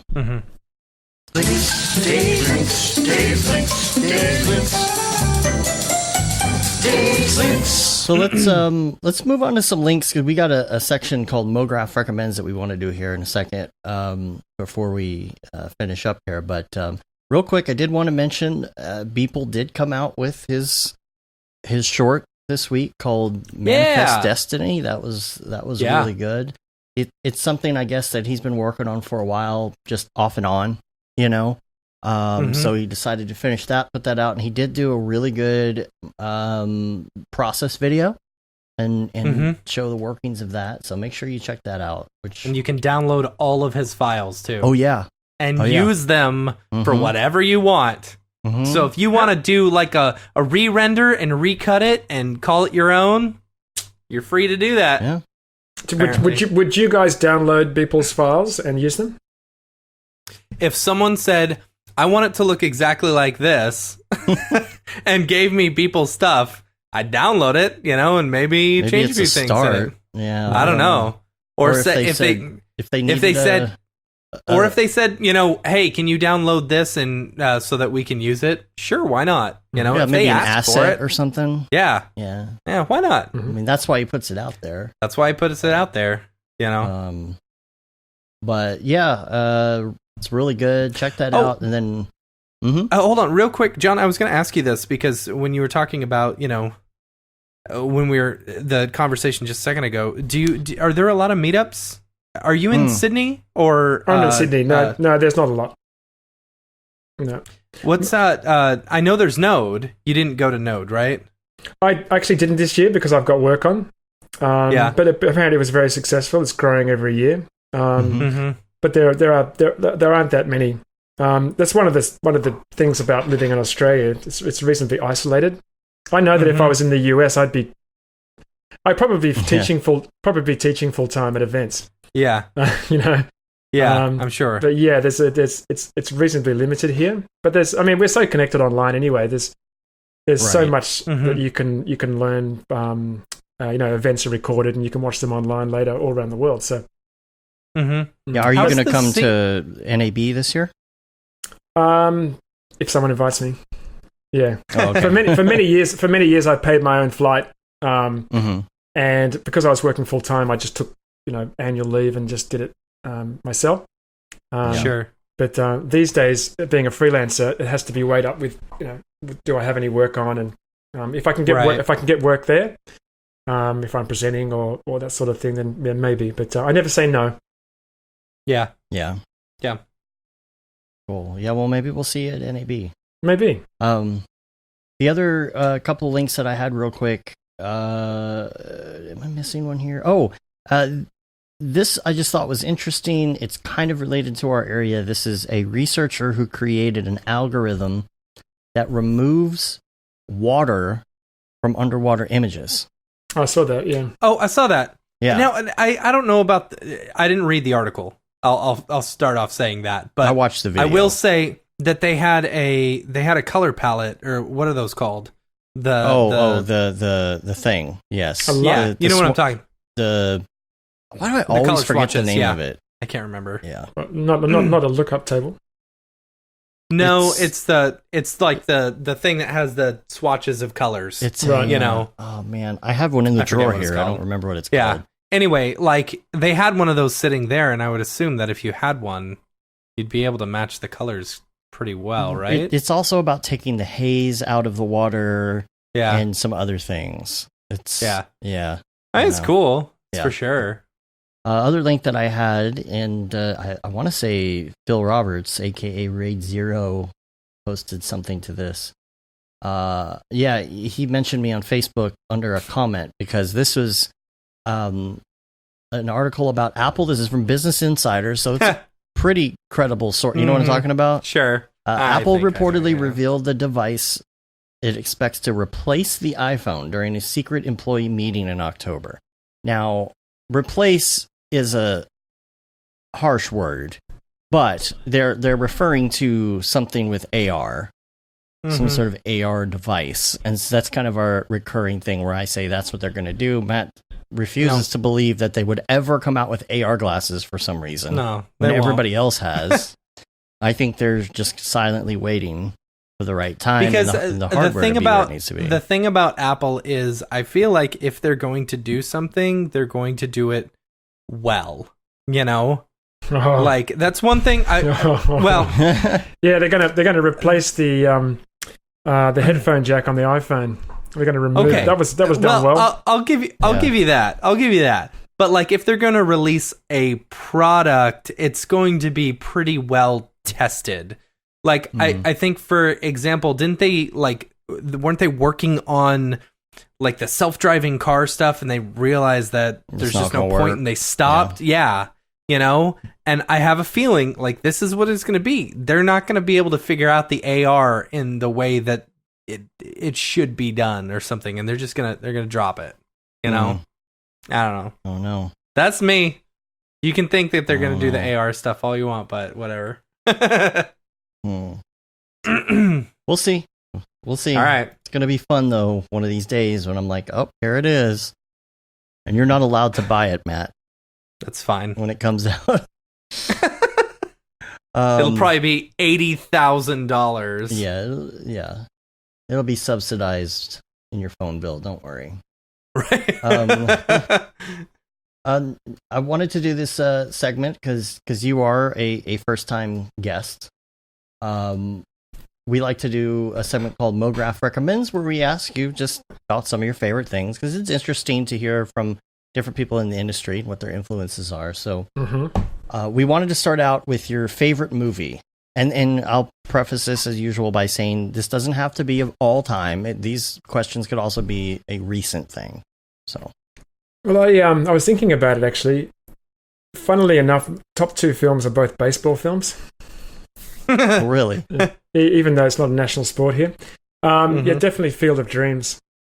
It's such a good movie. Film that I can watch. And also The Natural, Robert Redford. I don't think I've seen that one. Yeah, definitely. A guy who's a natural baseball player and has got the world at his feet, but then there's a problem and he comes back to the sport many, many, many years later as a veteran. But he's still got it. That's a great film. Real sort of goosebumps kind of stuff. So those two films definitely. I like stuff that pulls on your heartstrings. Right. And also inspirational. Yeah. It's funny, the old guy making a comeback. Yeah. I was going to say. That's funny. All right. What about music? Spotify makes it a little bit harder to answer now because there's so much more music available. My recommended stuff that comes into Spotify now is a lot of ambient stuff, a lot of ambient electro. And one artist in particular, an artist called Slow Meadow. I don't know if you heard of Slow Meadow, but it's beautiful piano, violin, kind of electronic sort of vibe to it. But that kind of stuff, because I'm sitting in front of the computer a lot, and I like stuff that sits in the background. Yeah, for sure. But then, going up to the gym 6 times a week, I'll put my headphones on and I'll crank AC/DC. There you go. So, yeah. You go to the gym 6 times a week? Yeah. Wow. That's one of the other things about getting older. I didn't actually mention this when we talked about relevance, and also when you're out of work for quite a while, staying out of your own head. It's really easy. Yeah. It's really easy for self-talk to push you into depression. Although I haven't been depressed. Yeah. I've always exercised, and I decided to spend a bit of money to join a local kickboxing gym. Cool. And I go. It's a 30-minute workout. I go 6 days a week, and I'm actually fitter now and stronger and more toned than I have been in 10 years. So, and show off. No, but doing that got me out of my head. Yeah, and for sure. Made me feel stronger. And when I'd be sitting in front of the computer doing, slogging it out, going up and doing that for 30 minutes, and I can come back in front of the computer and feel refreshed. I can't. Exercise is probably, something we haven't talked about, and it's so important. So important as you get older. To stay healthy and well and vibrant. Healthy body, healthy mind. Yeah. Did you say you've done some martial arts?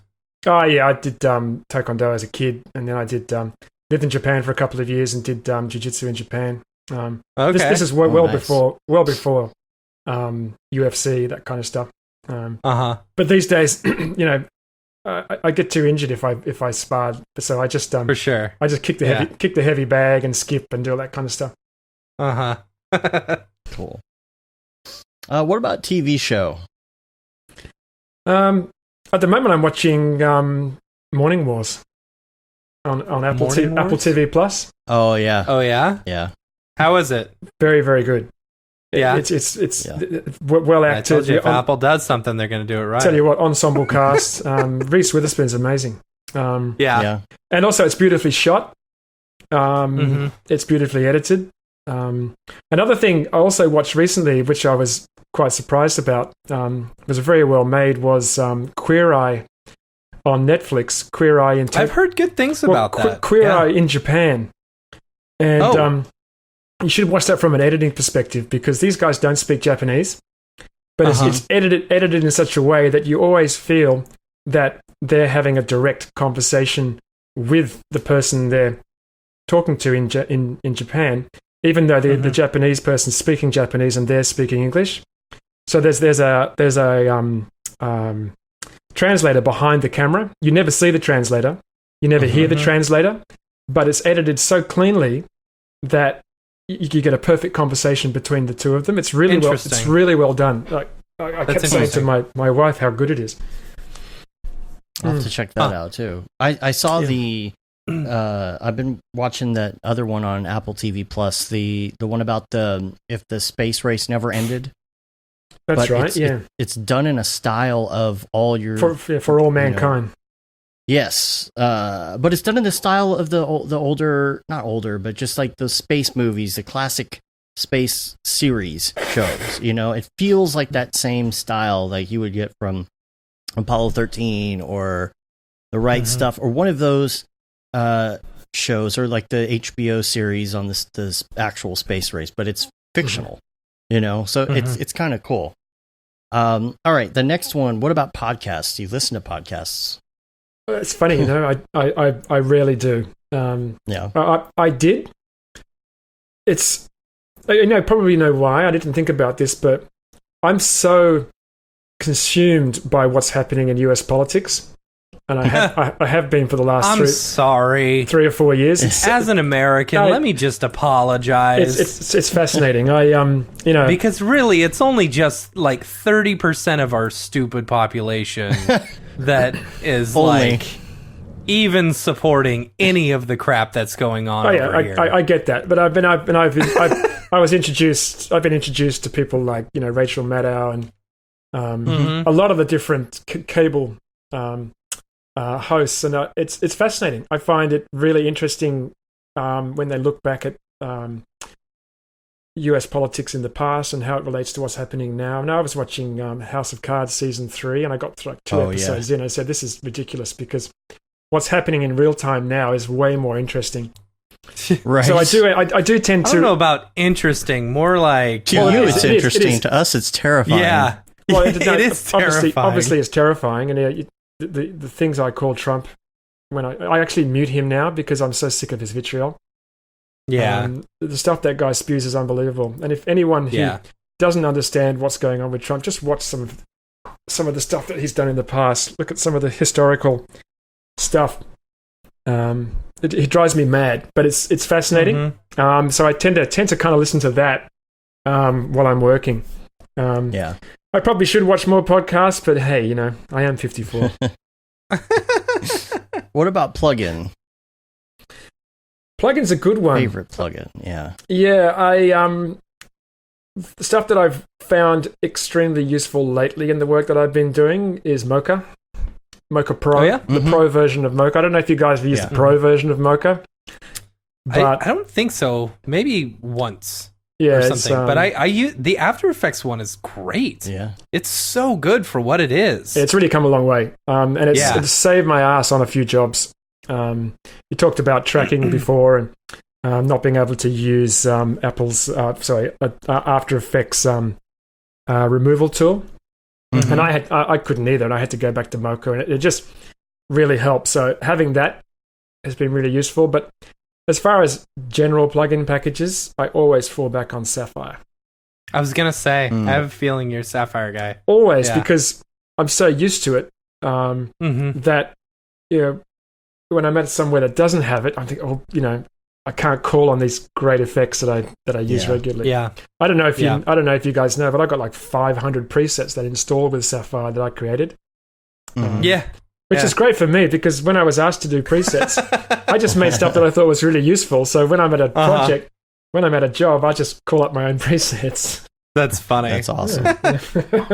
Yeah. So if anybody wants their own presets all the time, any job they go to, all they have to do is create their own for the companies that they're using their software. You can. It's easy. Am I wrong that you can actually create your own presets in there and save them out? Well, yeah, you've got. I mean, Sapphire has the effect builder, so you can combine Sapphire effects and make sort of kind of like Uber effects and then save those out. Yeah, But I mean, but that wouldn't appear in the After Effects effect menu. It's just right, of course. It would appear in your preset browser in Sapphire. Right. Mm-hmm. Yeah. And I have to say that Sapphire. Just quickly mention that Sapphire was.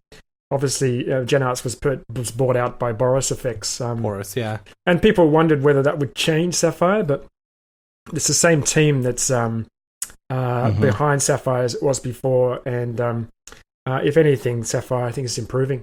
It's got a good backing now, and it's just as good. Awesome. Did Boris just buy out? Silhouette. Silhouette, yeah. I'm interested to see what they do with Silhouette. Well, they've started to be a force to be reckoned with, aren't they? They've got some.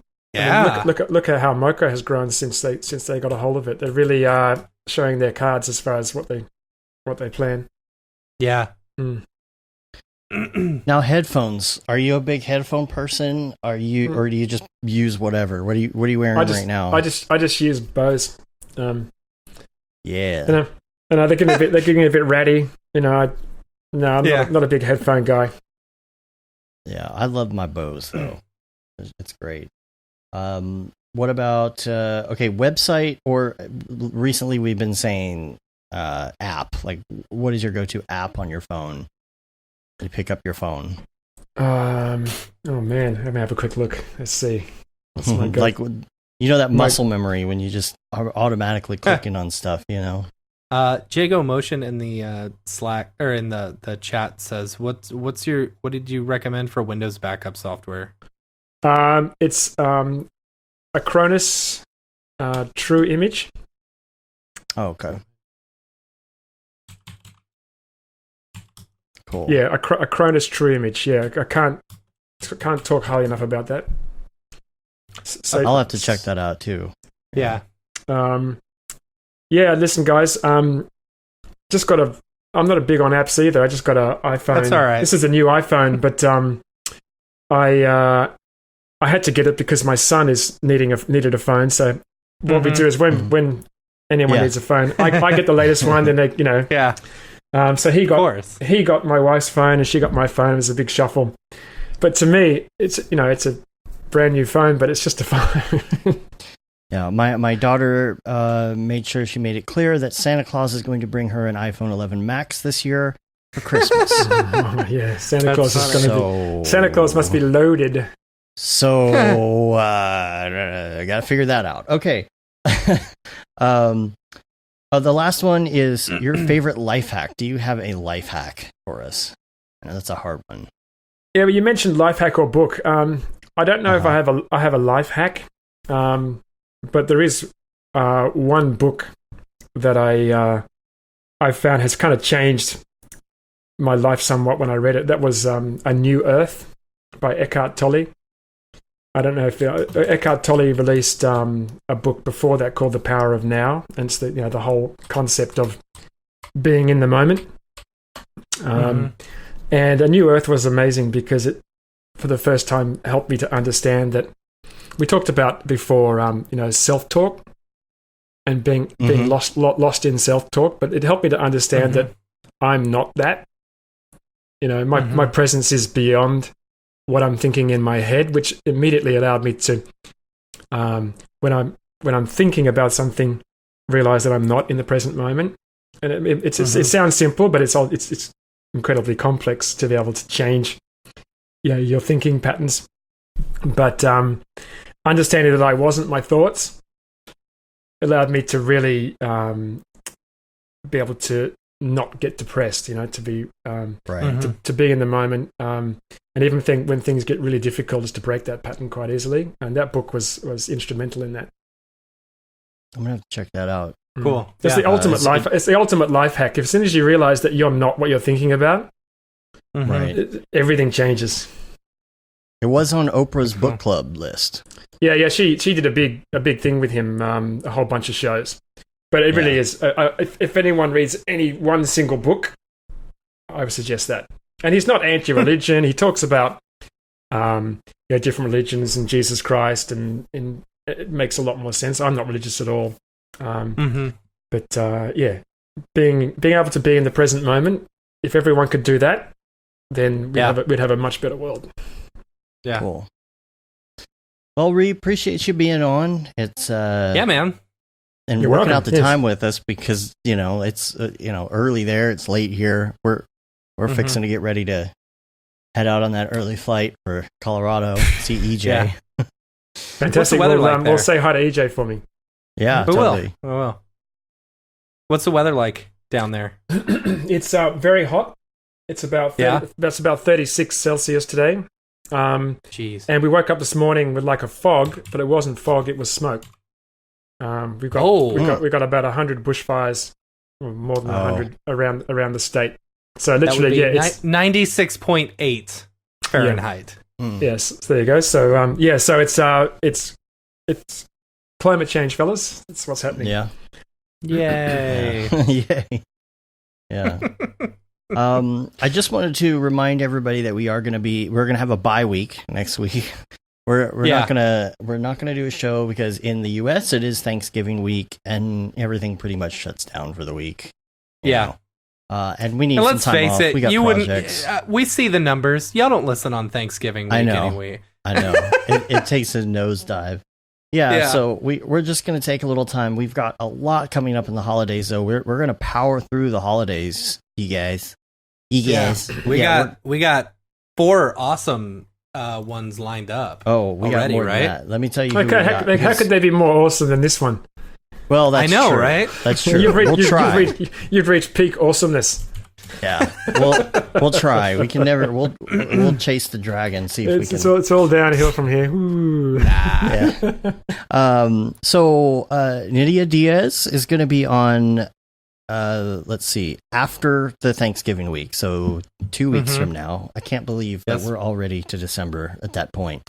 Followed by, Right? we're going to do a really interesting episode with Chris Pretty and Eric Small. They both come from subset industry. I mean, they do a little of everything, but they have these major subsets of the industry that they work in that are profitable sections that you don't hear much about. You know, people are making good money in these areas. So they're going to be on Chris together. does more of the Technical modeling and you know, like the circuit boards and all sorts of things. And engineering Eric stuff. does more of the medical stuff. Yeah. Mm-hmm. Then the next week, after that, we're going to have Jessica Herrerasaurus. Whoop, whoop. After that, and then we'll be doing the holiday episode, our traditional holiday episode with EJ and David Ariev.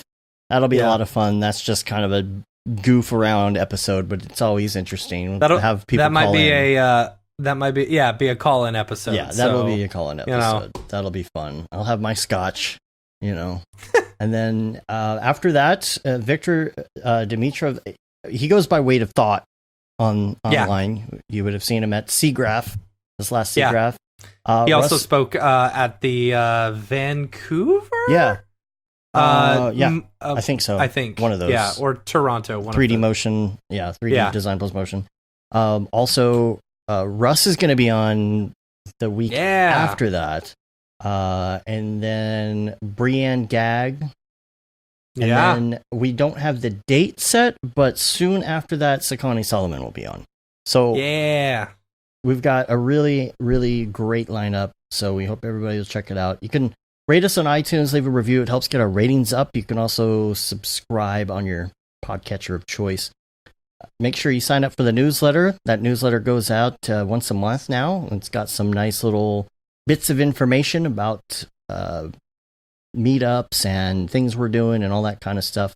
Hopefully pretty soon you're going to start hearing a little more about Camp Mograph. You're going to be hearing more about our first course that we're going to be releasing that I've been working like crazy on. Oh, man. Y'all are going to be so excited about this first course. It's going to be amazing. And then you can get our apparel, the Mograph logo tee and the Paul Babb Feel the Babb shirt. All the profits from that go to Doctors Without Borders. Know what we're gonna have to change it after the election. 2020, right? Yeah, it's gonna have to be 2024. Yeah, now more than ever.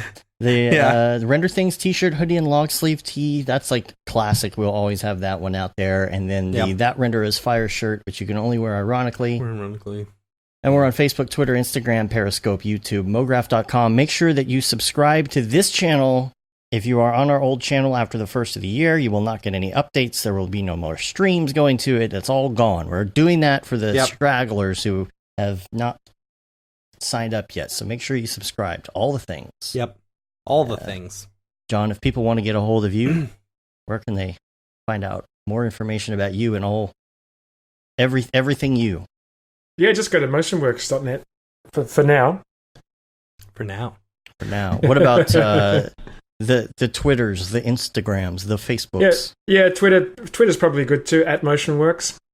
I don't spend a lot of time on Facebook. I do have a Facebook page. I don't do a lot of Instagram either. Although I am on Instagram, but probably Twitter's the best way. Yeah, it was hard for me to find you even on Instagram the other day for our posts. I do custom posts for each platform, so cool. Yeah. Well, we really appreciate you coming on, spending the time working out the weird hours. Thanks for having me. Yeah. All right. We're going to get out of here until next time. I'm Dave. I'm Matt. I'm John.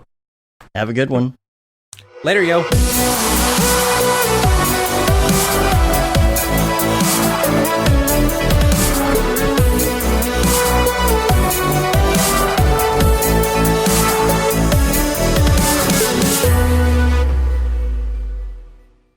Pretty good, I guess. Mograph.com, an online resource for motion graphic artists. Start your week with the Mograph podcast. Industry news, interviews with your favorite artists, and terrible humor. Watch live shows and interviews from Mograph events like NAB, SIGGRAPH, Half-Res, and local meetups. Our Mograph Talks feature live demos and motivation from artists all around the world. Sometimes you got to make stuff that you're not going to put on your reel, and I'm not here to judge. What if Rick and Morty show up for the countdown at midnight? That's where I peaked in life, in my career. We gotta stop this thing, Rick! It's gonna kill us all! Hear from the people that create your software, design your render engines, and artists that are changing the face of modern motion graphics. You get that render done. Yeah, you better frame what? Mograph tutorials and online classes will teach you about Cinema 4D, After Effects, as well as other popular software and render engines. Throw in the HDR Studio, take the render settings, pick the HDR, put in a reflection, and gorgeous. Branch into new software. Learn time-saving tips, techniques, workflows, and lessons that'll keep you up to date in the world of motion design. Oh, brother, those are some of my favorite elves. I love projects that scare me. When our art director comes to us and asks for something that I had never done before, man, it gets me pumped. Join the conversation in our live sessions. Check out our plugins or join the hundreds of daily active users in our Slack channel for technical help, advice, contests, or just to joke around. Real nice banana. Ah, that's so funny. All right. I'm going to live forever.